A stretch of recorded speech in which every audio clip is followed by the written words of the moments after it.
I love this movie, and it's so funny because after interviewing them, I was reading the notes. Yeah.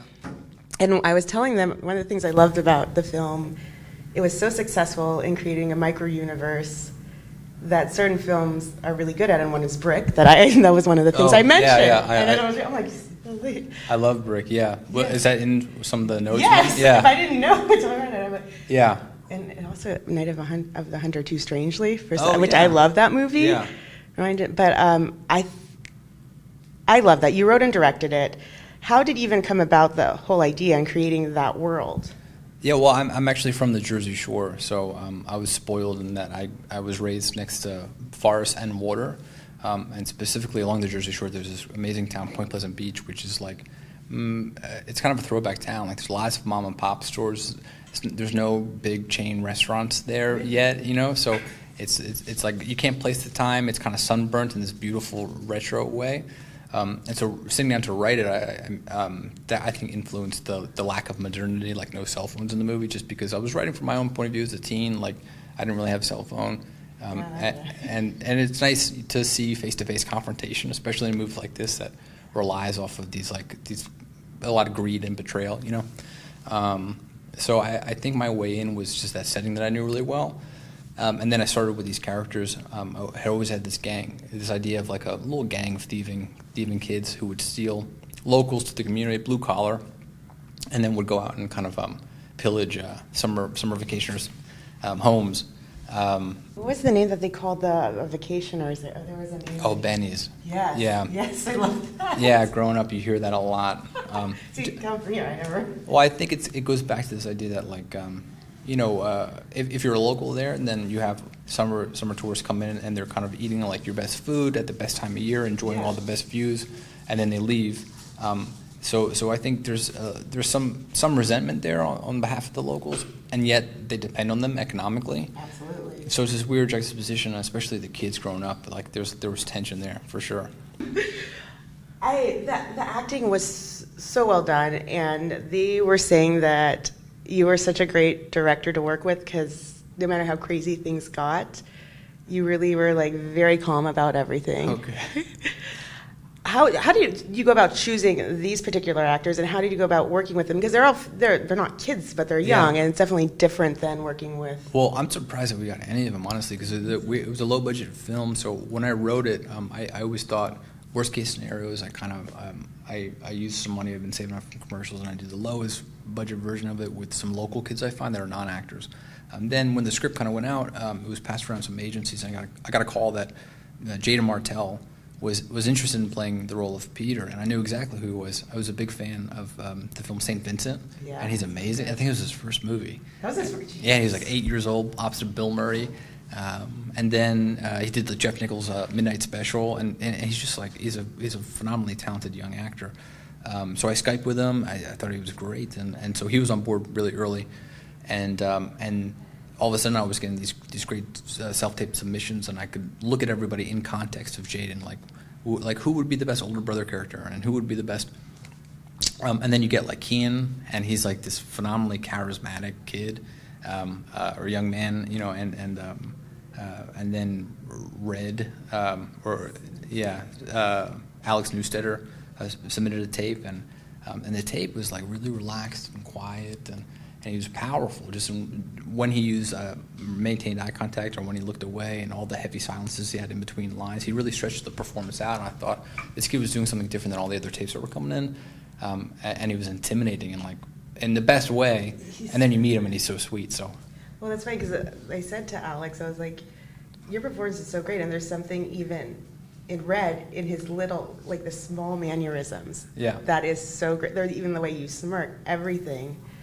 Just makes the performance so much more powerful. Yeah, Alex was building up a character. I mean, we talked about it a while. I think we resonate on this idea of that character, especially, is kind of like a shark, which can be relatively tame, kind of swimming around, but once it's provoked, it just kind of it bites down hard, And then I saw there was a tape that they sent me at the 11th hour of Daniel Zolgadri for the role of Smitty. I I love that role, by the way. Yeah, Smitty. he knocked it out of the park. But I knew I needed a really intelligent actor. Oh, he's so smart. Oh my God, Yeah, talking to him. he's so smart. But that turn only works. Like the turn from like kind of comedic relief, you think things are going over his head, and then it becomes more Machiavellian. You need someone who's really layered and intelligent. And Daniel is just a really smart actor.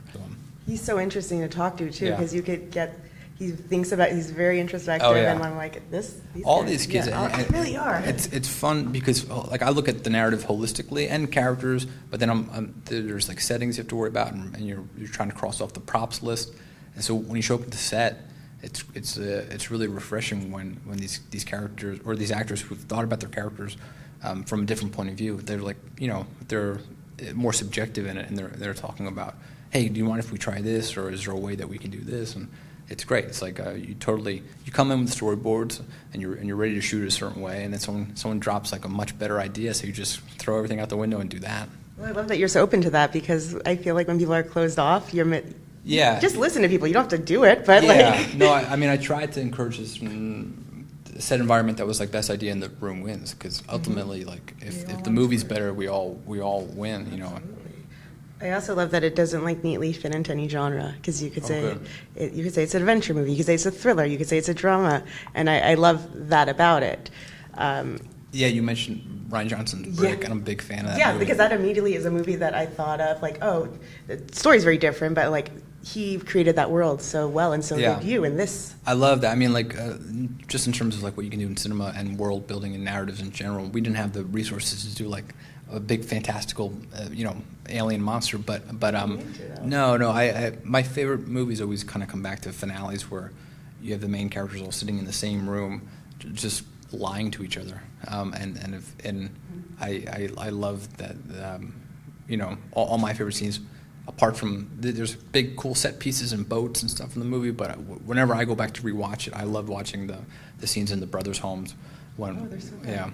and all they're doing is talking. These Those are my are the favorite. best, Yeah, for sure. Really fast, because you have other people, but I'm always like interested, and I was asking them too, like what if there was a movie that made them want to become actors? Was there a particular movie or as a child that made you want to get into filmmaking? Yeah, I guess, so when I was 10 years old, I got on VHS tape for Christmas Good Will Hunting and Apollo 13 in the same year, and I would just watch those movies over and over again. This is back, no one knows what VHS is. Oh, no, I know what it is, don't worry. But it's back when if you rewound them often enough, they would become faded. Like I missed that. Yeah, but, so that's how much I would watch those movies. I love those films, and this before I ever got a camera in my hand.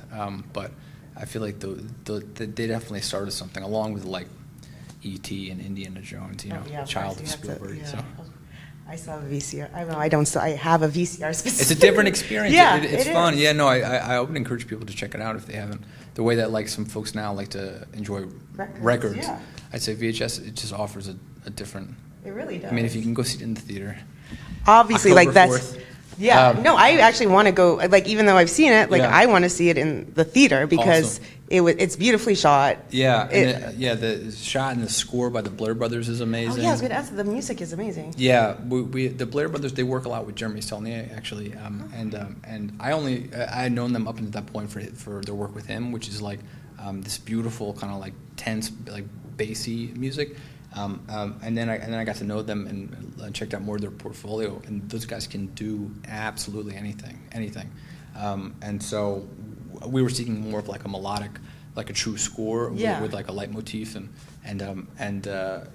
hanging out with them, I would just kind of mumble through things I liked and references. And I would walk away being like, "There's no way. There's no way they can decipher what I was just."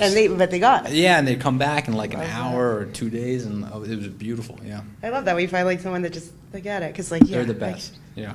Well, thank you so much. I Thank can't you. recommend this enough. Awesome. Thanks very much.